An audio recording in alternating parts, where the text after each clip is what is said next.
Bem-vindo ao Imagine Geek. Hoje narraremos os acontecimentos de Solo Leveling Ragnarok, capítulo 14. Curta, comente e compartilhe com seus amigos o vídeo. Obrigado.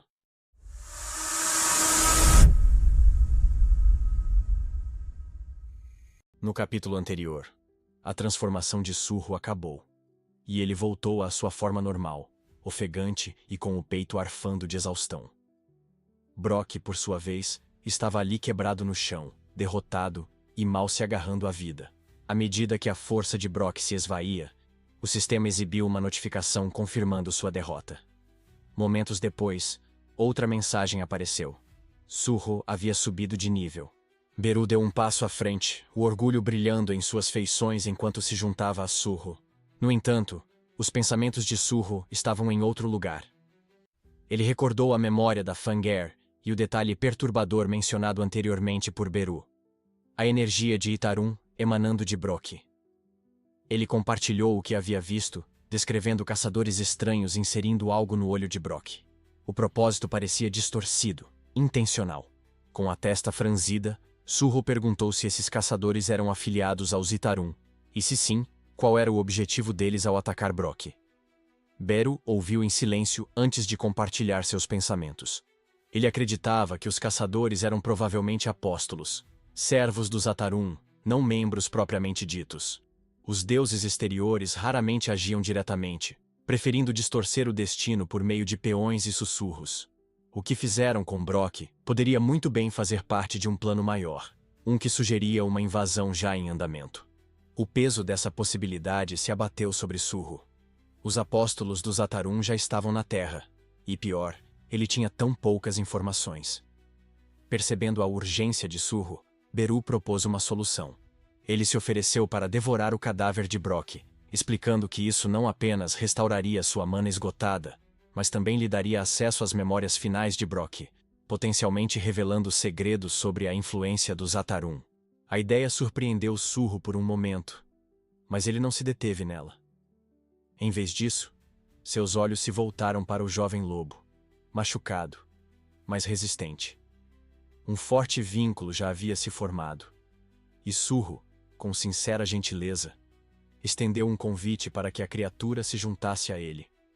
O lobo respondeu lambendo o rosto de Surro de forma brincalhona, abanando o rabo em aprovação, como se desse sua resposta.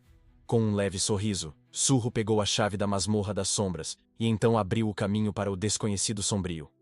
Junto com seu novo companheiro ao seu lado e Beru logo atrás, ele avançou rumo ao mistério que os aguardava. Enquanto Surro caminhava pela paisagem sombria da masmorra das sombras, Beru o seguia, curioso e um pouco confuso com a decisão de ir para lá, em vez de voltar para casa. Surro expressou suas intenções com clareza, dizendo que buscava um lugar seguro, onde o herdeiro de Fang pudesse viver em paz. A conversa foi interrompida no meio quando uma notificação do sistema piscou diante dos olhos de Surro, solicitando que ele desse um nome ao filhote de lobo. A jovem criatura latiu animadamente, abanando o rabo como se incentivasse Surro a cumprir a tarefa. Surro parou, pensando em um nome que combinasse com a aparência e o espírito do filhote. Eventualmente, escolheu algo simples: Grey, inspirado na cor da pelagem da criatura. O nome provocou uma reação energética do lobo, que abanou o rabo com alegria e correu à frente em aprovação. Com a nomeação completa, Grey disparou brincando, enfrentando as bestas mágicas próximas, como se testasse sua força. Enquanto isso, Surro se acomodou em um galho grosso acima, deixando o silêncio embalar seus pensamentos enquanto revisava as recompensas obtidas na batalha contra Brock. O sistema havia lhe concedido pontos de atributo adicionais, bem como o título de Matador de Lobos. Ainda assim, sua mente rapidamente voltou ao propósito maior de sua missão atual: o objetivo de encontrar um aliado entre os descendentes dos monarcas. Ele se voltou para Beru e perguntou se ele tinha alguma ideia de como poderiam localizar os herdeiros restantes. Beru começou a explicar, seu tom pensativo. Ele falou sobre como o sistema no qual Surro agora confiava havia sido profundamente alterado de sua forma original.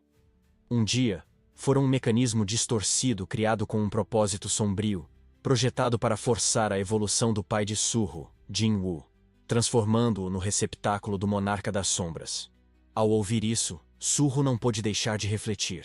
Uma parte dele se perguntava se o sistema agora pretendia moldá-lo como substituto, mas Beru rapidamente descartou a ideia, sua voz firme e convicta, ao declarar que só poderia haver um monarca das sombras, e esse título pertencia eternamente ao pai de Surro. Em vez disso, Beru acreditava que o sistema havia mudado. Não era mais uma ferramenta de manipulação. Tornara-se um guia, adaptando suas funções ao progresso de Surro e oferecendo missões moldadas pelo seu crescimento. Curioso e contemplativo, Surro abriu sua janela de status. Seus olhos percorreram a interface familiar, um orgulho silencioso surgindo ao lembrar da jornada desde o nível 1, quando mal conseguia escapar dos Merced Burns. Seus atributos haviam crescido imensamente. Ele havia adquirido uma variedade de habilidades poderosas, e ainda assim se sentia fraco. A batalha com Brock havia provado isso. Sem Gray e o despertar inesperado da habilidade Vínculo, ele poderia ter perdido. Essa realização apenas solidificou sua determinação.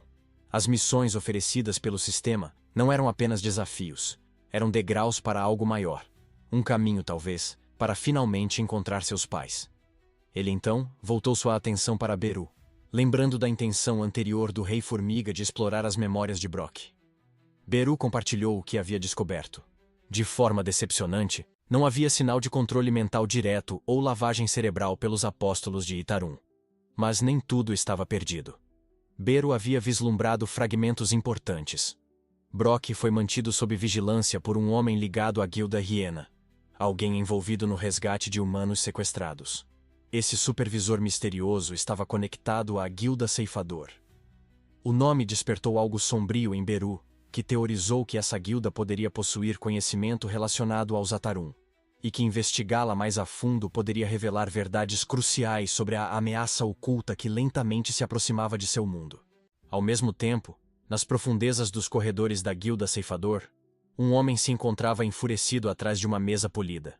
Lee Min-sung, o vice-CEO e caçador de rank A, cerrava os dentes enquanto chegavam relatórios sobre a destruição da Guilda Hiena e sobre a figura desconhecida por trás disso.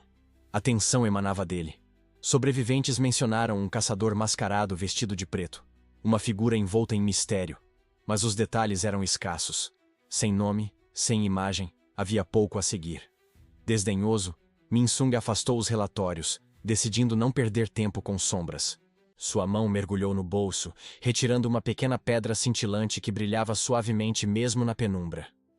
Era o pó de estrelas, um estimulante proibido para despertar caçadores, conhecido por aumentar habilidades e amplificar o poder latente. Enquanto Min-sung encarava o brilho, a ambição cintilava em seus olhos, mas ele permanecia alheio à tempestade que se formava à distância. Um acerto de contas se aproximava, nascido das sombras projetadas por suas próprias ações.